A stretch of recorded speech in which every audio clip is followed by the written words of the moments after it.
আজকে আমার দিদিভাই এসেছে, তাই বাড়িতে আজকে চিকেন নিয়ে চলে এলাম। আলুবিহীন চিকেন কষা হবে, তাই রেডি করছি, একটু ধুয়ে নেব, দিদিভাই রান্না করবে। তারপর চলে এলাম মিষ্টির দোকানে। ডেবরা এসে মিষ্টির দোকানে চলে এলাম। এই যে দেখুন, ছেলে সন্ধ্যা হয়েছে, পড়তে বসেছে। আমাকে দিয়ে সবসময় সমস্ত কোশ্চেনগুলো লিখায়। আজকে ধরেছে মাসিমণিকে।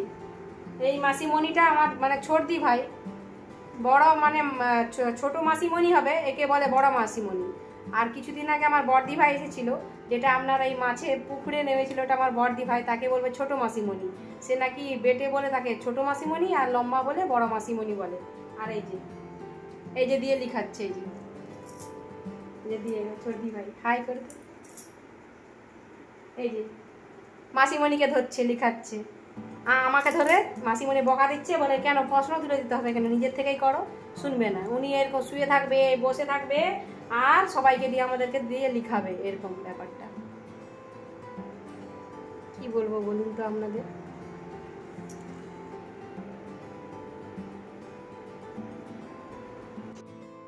আজকে প্ল্যান ছিল একরকম, হয়ে গেল আর একরকম। কি বলুন তো, জল ভাত খাওয়া হবে বলে প্ল্যান ছিল। আলু ভাজা, খেসারি কলাইয়ের বড়া ভাজা, কুঁদরি ভাজা, আর এরকম আর মাছের টক ছিল। তো এইগুলো দিয়ে আমরা রাতে খেয়ে নেব। হঠাৎ করে মেঘ উঠেছে আর ঝমঝমিয়ে বৃষ্টি পড়ছে।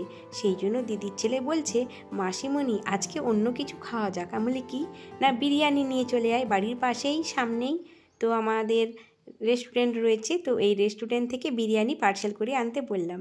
তারপরে বলছে না, ছোটদি ভাই বলছে একদম না, পার্সেলে বিরিয়ানি কতটুকুই বা দেবে, আর আমরা মনের আনন্দে খেতে পারবো না। সেই জন্য বাড়িতেই আমরা প্ল্যান করলাম যে চিকেন নিয়ে আয়, বাড়িতে কষা কষা চিকেন হবে, তার সাথে একটু ভাত খাওয়া হবে। ওদের হাতে রান্না করে খাওয়ার মজাটাই আলাদা, সেই জন্য এই প্ল্যান চিকেন কষা। দেখুন আমার ছোটদি ভাইয়ের হাতে লেখা, দেখুন কত সুন্দর, অনেক দিন লিখে না, তাও কিন্তু লিখেছে। তারপরে দেখুন এই যে ছোটদি ভাই কি সুন্দর লিখেছে, দেখুন আমার 3 বোনে একই রকমের হাতে লেখা, আর আমার ভাইও এরকম লিখে না।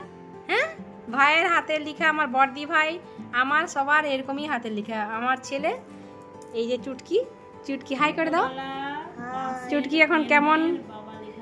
হ্যাঁ ছোটবেলা বাবা, হ্যাঁ বাঁশের দিয়ে পেন তৈরি করে দিয়েছে। তুইও লিখেছিস, আমিও লিখেছি। হ্যাঁ, কালি করে হস্তাক্ষর লিখতাম। একদম একদম, আমরাও লিখেছি।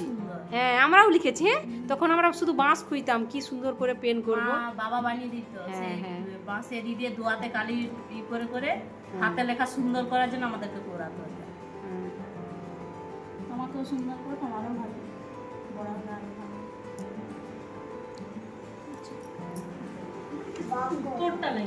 এই যে ও বাবা,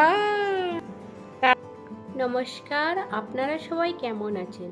আমি খুব ভালো রয়েছি। আমার মিষ্টি রানী ব্লগে আপনাদের স্বাগত। নতুন একটি ব্লগ নিয়ে আপনাদের কাছে চলে এলাম। আশা করছি আপনারা ভালো আছেন। আমি খুব ভালো রয়েছি। আপনাদের ভালো থাকা, ভালো লাগা নিয়ে একটা ছোট্ট ব্লগ নিয়ে আপনাদের কাছে হাজির হয়েছি। এই যে লিচুগুলো দেখতে পাচ্ছেন, এই লিচুগুলো চুরি হয়ে গেছিলো বলে বাকি লিচুগুলো সমস্ত পেড়ে নিয়েছি। আর দেখুন কত লাল আর খুব মিষ্টি, সেই জন্য দিদির ছেলেটাকে দিয়ে সব পেড়ে নিয়েছি। রাতে তো চুরি করে নিয়ে চলে গেছে, সেই জন্য পেড়ে নিয়েছি। দেখুন পুরোটা স্কিপ করবেন না, ভালো লাগে।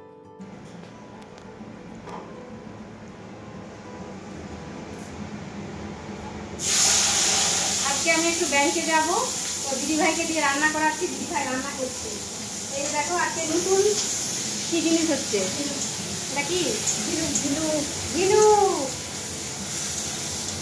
এই যে ঝিনু, কারা কারা খেয়েছেন বলুন। এই যে আলু দিয়ে ঝিনুকে ঝোল হবে, তাই তো। নতুন আর একটা জিনিস আমি খাবো, অনেকে হয়তো খেয়েছেন। এই যে পাট শাক, এই যে পাট শাকের ভাজা, আর ওখানে শুক্তো হবে। এই যে দিদিকে রান্না করতে দিয়ে আমি চলে যাচ্ছি ব্যাংকে।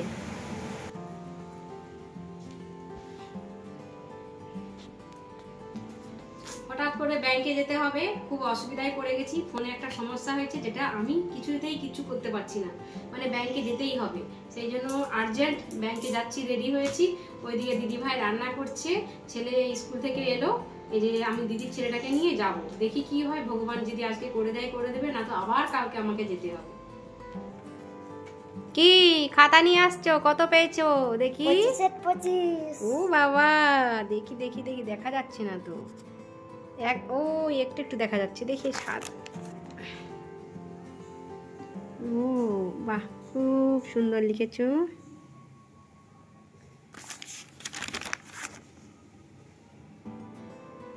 একটু এই জায়গাটা একটু ইন না অ্যাড হবে, তো তাও ওটা স্যার মার্সি করে এখানে দিয়েছে স্যার। বুঝিয়ে দিয়েছে। কি আনন্দ! হ্যাপি। তাই আরো ভালো করে পড়াশোনা করতে হবে, আরো ভালো করে পড়াশোনা করতে হবে, তাই তো? হ্যাঁ, 50 মার্কসে যখন পরীক্ষা হবে আরো ভালো 50 হুম 50 পাবে। আচ্ছা, দেখবো।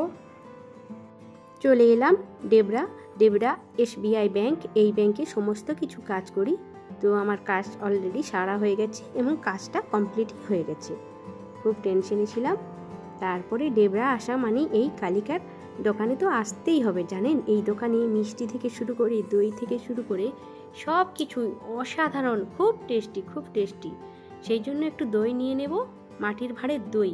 এই গরমকালে ফ্রিজ থেকে বের করে দই খাওয়া কতটা মজা সে আপনারা নিশ্চয়ই জানেন। আর দিদির ছেলেকে জিজ্ঞাসা করছি আর কি কি নেব, ও বলছে না মাসিমণি দইটা নিয়ে নাও। আইসক্রিম তো নেব, কিন্তু আইসক্রিমটা বাড়ি আসতে আসতে 7-8 মিনিট লেগে যাবে বাইকে, সেই জন্য আর নিলাম না।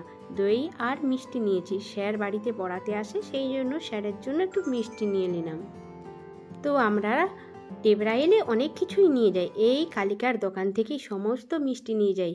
খুব টেস্টি এবং খুব সুন্দর, পরিষ্কার পরিচ্ছন্ন।